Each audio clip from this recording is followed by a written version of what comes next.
Imagine a world where a child's cries for help go unheard. No one loves me! A seemingly ordinary home conceals unimaginable horrors. This is the story of Arthur Labinjo-Hughes, a bright and loving 6-year-old whose life was tragically cut short by those meant to protect him. They're wicked, evil. There's no word for them, especially your own child. How did a little boy full of life and love end up facing such a cruel fate? What warning signs were missed? The police knew of the family. Social services knew of the little boy. In fact, they'd visited him before his death. Could his death have been prevented? Join us as we unravel the chilling details of Arthur's life and the shocking failures that allowed it to happen. Clearly, some people knew about how difficult life was for Arthur and didn't shout out, didn't say. Could the system have saved Arthur, or did it turn a blind eye to his suffering? Stay tuned as we dive deep into the story of Arthur Labinjo-Hughes, exploring the heartbreaking reality behind the headlines. If you're captivated by true crime stories and committed to seeking justice for the innocent, hit that subscribe button and ring the bell. Let's uncover the truth together. The tragic story of Arthur begins with his mother, Olivia, daughter of a successful retired nurse, Madeline. Olivia had always been a bright, intelligent student. She served in the British Army's volunteer unit called the Territorial Army. Olivia was a lance corporal in the TA, managing her army duty alongside her studies at the University of Nottingham, where she pursued economics, politics, and philosophy. Clearly, she was mapping out a promising future. Olivia was an excellent debater, a young woman with her whole life ahead of her, full of career prospects and potential. But then, life threw her a curveball. Olivia's ambitions were met with unforeseen circumstances, which derailed her bright future and left her dreams unrealized. Olivia's story took a new turn when she connected with Thomas on Facebook. They started dating, and things were looking promising. But then, with all her bright plans, Olivia decided to put everything on hold when she found out she was pregnant in her final year at university. She and Thomas moved to the West Midlands to start a new chapter as parents. However, it wasn't just the baby that made her drop out. Olivia was grappling with serious mental health issues, and on top of that, she was now an addict. Her once promising future seemed to disappear. But Thomas stuck by her side, a rock in her turbulent world, supporting her through thick and thin. Yet, the grip of addiction tightened, and Olivia ended up at Alcoholics Anonymous. There, she met Gary, a delivery driver with a similar struggle, and they connected more than they should have. While pregnant, Olivia had an affair with Gary. Amid all this, Arthur Labinjo-Hughes was born on January 4, 2014. This little guy was a beacon of love and hope. He was gentle, caring, compassionate. He had a wicked sense of humour. He really did. He was just adorable. Crazy about superheroes and football, his sense of humor was pure gold. Arthur, are you going to play for England? No, why not? His smile could light up any room. Firstly, Arthur was the happiest child. He was very, very much loved by everyone. He had a special bond with his grandmother, Madeline, who called him her Sunny Delight because he was such a happy, sweet kid. He brought so much joy to their lives, his infectious happiness lighting up their days. He was my daughter's baby bear, and he was my Sunny Delight. He was always happy, and that's why I called him Sunny Delight. But everyone's happiness was short-lived. Arthur saw a lot of violence. His parents' fights almost always turned physical. When Arthur was just a year old, Thomas found out that Olivia was cheating on him with Gary, and their relationship took a nosedive with frequent fights. Olivia's affair with Gary became a turning point, leading to a messy custody battle. The court decided on shared custody, and Olivia and Arthur moved to Birmingham, settling in an apartment on Frensham Way in Harborne with Gary. Gary, who had a child from a previous relationship, didn't have his child living with him. In 2013, he faced battery charges against the mother of his child, which pushed him to try and turn his life around by joining AA groups. Through all this, Arthur was caught in the middle, his world filled with turbulence and uncertainty. His little heart had to endure so much, far more than any child should. The initial sparks of Olivia and Gary's love story were quickly tainted by possessiveness. Their relationship was a roller coaster. The good times were amazing, but the bad times were downright awful. Olivia's father, Peter, grew increasingly worried as he watched the relationship unravel. The breaking point came when Gary found out Olivia was cheating on him with another man. They broke up, but this separation didn't last long. Out of the blue, Olivia and Gary decided to reconcile. When they got back together, Gary confided in his sister, Katie, about his thoughts of self-harm. Katie was in a tough spot, trying to understand the seriousness of his words while believing that everything seemed stable. She couldn't imagine her happy-go-lucky brother contemplating something like that. On February 23, 2019, a delivery driver walking into the Frensham apartments noticed a huge pool of blood. As he got closer, he saw a limp body propped up against a fire exit. The injured man was unconscious, and the driver quickly called for an ambulance. It was Gary Cunningham. By the time the police and ambulance arrived, it was too late. At 29 years old, Gary was dead. Police knocked on doors, trying to gather as much information as they could. Someone mentioned hearing a man shouting in the hallway, followed by silence, but didn't think much of it at the time. It was likely Gary. Officers found a dazed Olivia stepping over Gary's body, expressionless. She claimed her boyfriend had been unstable. Olivia insisted he hadn't been in the right state of mind for a long time. The news of Gary's death was a huge shock to his family, but Kate almost anticipated it. Investigations and eyewitness accounts eventually revealed the truth. Gary and Olivia had been fighting. Police found a pink-handled kitchen knife in the apartment. This entire altercation happened while 5-year-old Arthur was in the apartment. The little boy was terrified and had no idea what was happening or why the police were taking away his mother. Olivia tried to claim she had no memory of the attack, but the evidence told a different story. With Olivia out of the picture, Thomas, his biological father, got full custody of Arthur. Arthur, are you going to play for England? This video, released by Arthur Labinjo-Hughes' family, is how they want the smiling 6-year-old to be remembered. His favorite person was his Uncle Blake, whom he rarely saw. Little Arthur's personality started to change. He now had anxiety sprouted from the deep-seated worry of losing his father just the way he lost his mother. As February 2019 rolled in, the school began introducing him to a new world of unknown faces. Arthur started at this school in February 2019, a strange coincidence. In the following weeks, the school noticed his behavior deteriorated. He was anxious that his dad would also be taken away from him. This journey had the potential to shape his future, but within 4 months of starting school, by July 2019, Arthur was formally diagnosed with anxiety. Given the turmoil at home, it was no surprise. In November 2019, his dad had a meeting with the school, telling them he was concerned about how vulnerable his son was. A referral was made for mental health support. 5 months later, they had a meeting with Children and Adolescent Mental Health Services, but no further action was taken. While Thomas was trying to navigate the complexities of his new life with his son, he met Emma Tustin on a dating app. What Thomas didn't know was that Emma had a troubled past and was deemed mentally unstable to care for a child.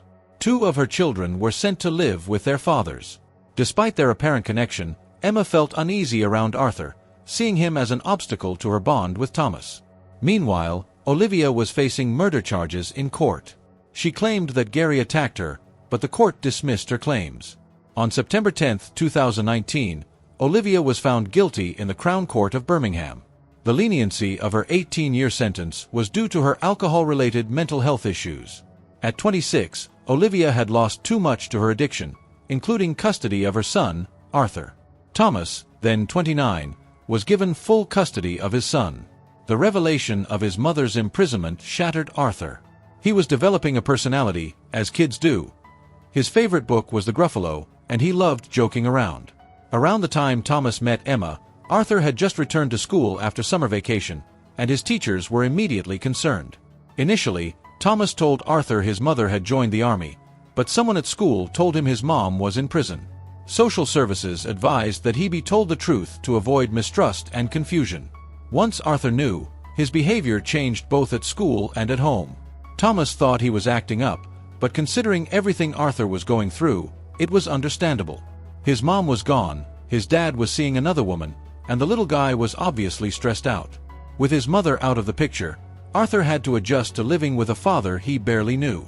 By October of that year, teachers noticed a visible change in Arthur. He hardly smiled and wasn't the same happy-go-lucky boy they had met back in February. The only significant changes since then were his acceptance of his mom being in prison and his dad's new girlfriend, Emma. Emma started spending weekends at Thomas's house, along with Tuesday nights. They even had regular outings to a place called Wacky Warehouse on Wednesdays with Arthur and Emma's two youngest children for playdates. By October, Thomas confided in his mother, Joanna Hughes, that Arthur wasn't okay with Emma. He was very rude to her. Arthur's demeanor had noticeably changed by October 2019.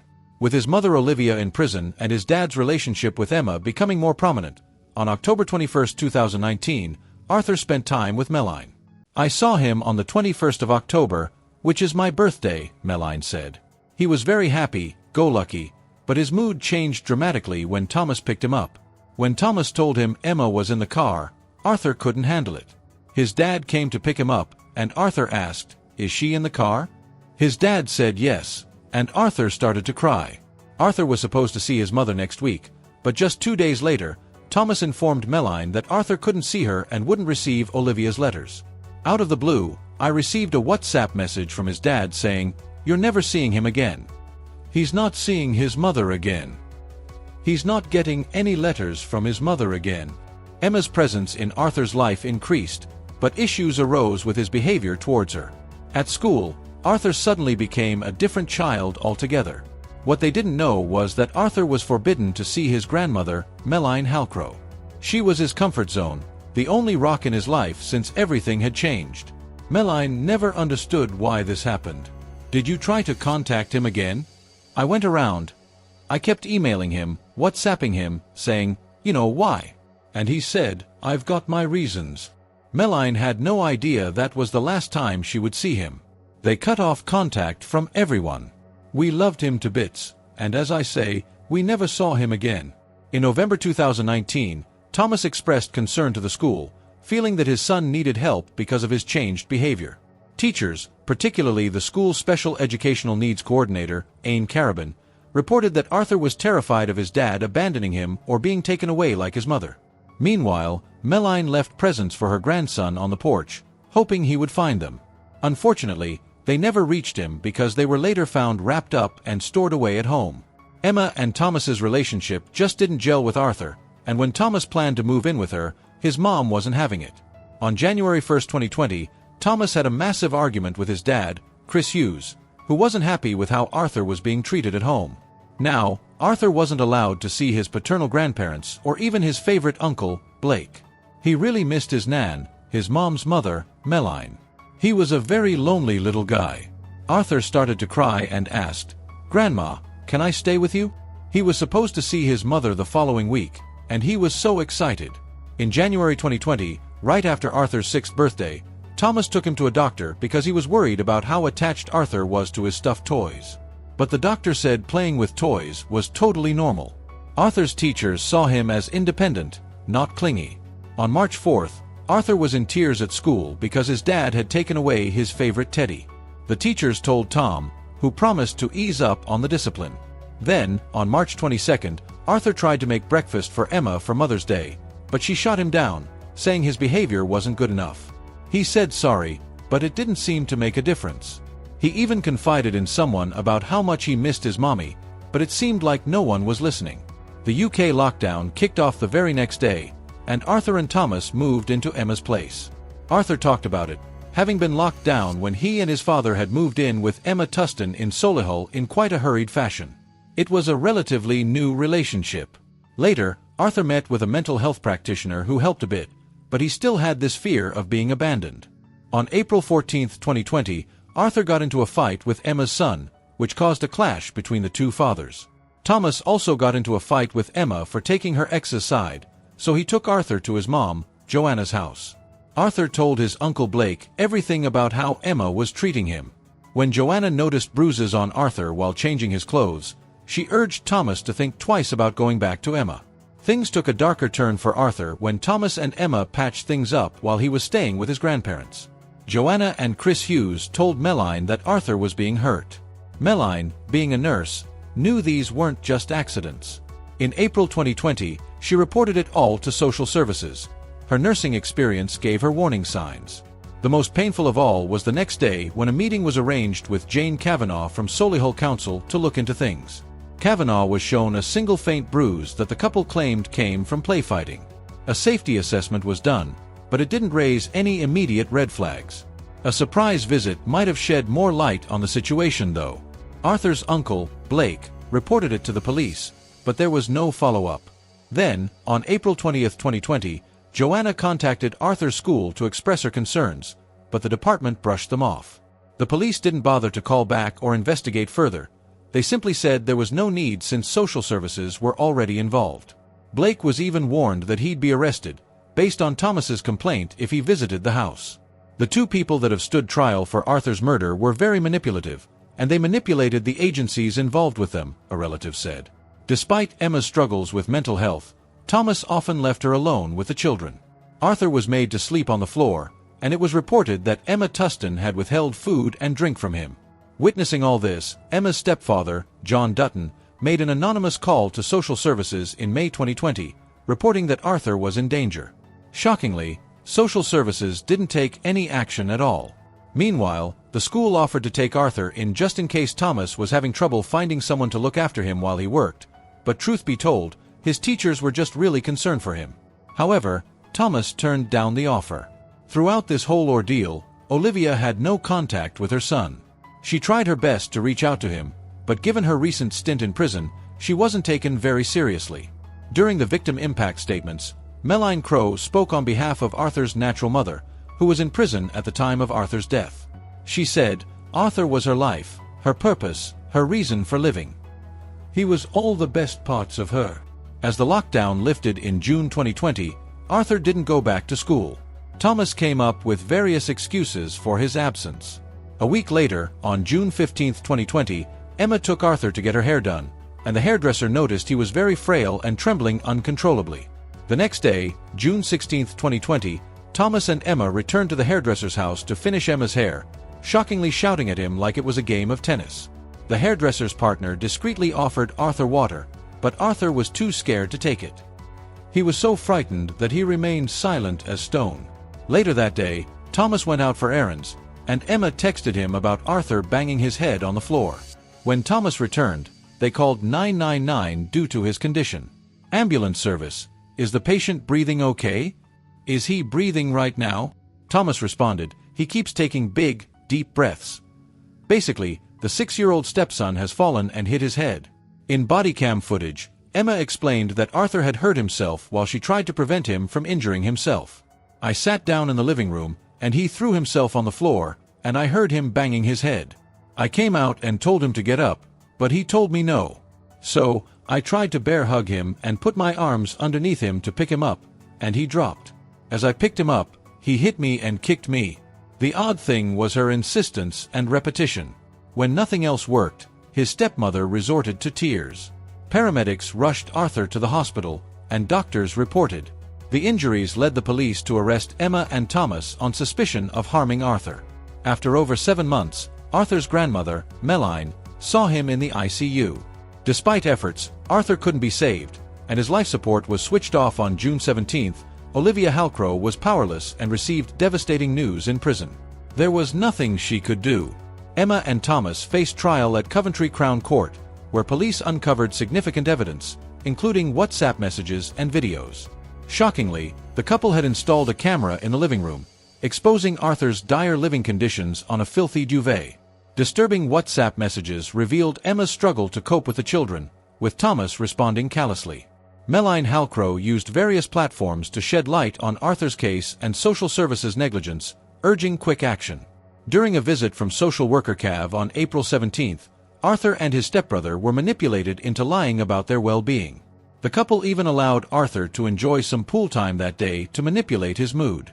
This is a hugely emotional moment for Arthur's grandmother, as you can see, as well as some of the balloons and tributes being taken down by family and friends at the house here. The whole road has come to an absolute standstill. The vigil held for little Arthur brought out tears. Even the football team he so loved honored him during a game. The stadium echoed with, "We love you, Arthur." They were his heroes, and Birmingham City warmed up wearing his name, a message for the little boy who thought no one loved him. From footballers to their young fan, and in the 6th minute, Crowds across the country clapped for the child who seemed so invisible, remembered by thousands and thousands. In one heartbreaking recording, Arthur was heard crying, permanently relegated to the living room floor. He often cried out for his nan and his uncle, "Blake, Blake, no one loves me. Nobody is going to feed me," over and over again. There was no one to hear his little cries. Emma Tustin was found guilty in December 2021 and was given a life sentence with a minimum of 29 years behind bars. Thomas initially received a 21-year sentence, but on July 29th, it was extended to 24 years due to what was seen as too lenient. "I believe God works in mysterious ways, and he took Arthur to stop his suffering now," said one witness. After Arthur's tragic death, Olivia Halcrow pleaded with the court for an early release. Locked behind bars, she felt powerless, unable to confront her son's killers or express the profound loss she felt. In a tribute to Arthur, she expressed her desire to focus on celebrating his life and cherishing the memories of the beautiful little boy he was. Despite the incomparable details of his case, Olivia wanted people to know who Arthur truly was. "This is from my daughter Olivia Lyndon Halcrow, Arthur's mom. Following the verdict of my son's trial, I'd like to take this opportunity to focus on the life Arthur lived and to celebrate the little beautiful boy I knew and loved deeply. The details of Arthur's case are harrowing and incomparable, but I want people to know who Arthur was, from his huge smile and personality to his gentle and caring nature. From the moment Arthur was born, he filled my life with joy. He was always smiling and had the most inquisitive little mind." In a subsequent trial aimed at reducing her sentence, Olivia was only granted a reduction to 11 years behind bars. Some argue that her sentencing has been harsher due to her gender. During a football match in 2022, Birmingham and Cardiff City paused their play in the 6th minute as a tribute to little Arthur, with fans singing in his memory. Later, Saqib Bhatti requested adequate measures be taken after mentioning Arthur's case in Parliament. "Thank you, Mr. Deputy Speaker. I'm going to start by congratulating all of my honorable friends and colleagues who have given their maiden speeches today and in recent weeks. They truly have been of the highest order, and I give my maiden speech proudly, representing the constituency of Meriden. Mr. Deputy Speaker, we're all the product of our journeys, so I'm grateful and privileged that I can stand here thanking those who have been part of mine. My friends, my other half, my family. Thank you. My predecessor, Dame Caroline Spellman, was a mightily impressive colleague and friend to many in the House. During her 22-year career, she held a number of important positions, like party chairperson, several shadow cabinet positions, Second Church Estates Commissioner, and Secretary of State for Environment, Food, and Rural Affairs. In a heartfelt gesture, Officer Jess Davies of Midlands Police is scheduled to run a half marathon on May 7, 2023, in memory of Arthur Labinjo, raising funds for Arthur's Angels. As a mother herself, Officer Davies is deeply committed to preventing domestic abuse-related deaths, believing that too many of these tragedies could have been avoided. Meanwhile, Olivia Labinjo continues to serve her sentence in prison, dedicating herself to keeping her son's memory alive. Meline Halcrow has actively participated in various talk shows and news segments. It's important to note that all we have heard for the last 2 days when talking about this story is how this is a multi-agency response and how you need to contact social services and the medics and the police. You called social services. You called the police. I presume you feel quite angry, she shared. I am angry. I am angry with the interagencies because somewhere along the line, communication hasn't been passed along. Now, the old adage, if it isn't broke, don't fix it. Well, something is broken in this system, and something needs fixing. The tragic story of Arthur Labinjo-Hughes is a reminder of the innocent lives at stake when warning signs are ignored. Arthur's short life, filled with love but overshadowed by unimaginable pain, serves as a call to action for all of us. Could his life have been saved with more vigilant eyes and hearts? Perhaps. What remains now is the legacy of his story, a testament to the urgent need for vigilance and compassion in protecting our most vulnerable. Thank you for joining us on this emotional journey. If Arthur's story moved you, don't forget to like, share, and subscribe for more deep dives into true crime cases. Let's spread awareness and ensure no child's cry for help goes unheard. Together, we can make a difference. Stay safe, stay aware, and remember, justice for the innocent is in our hands. See you in the next episode.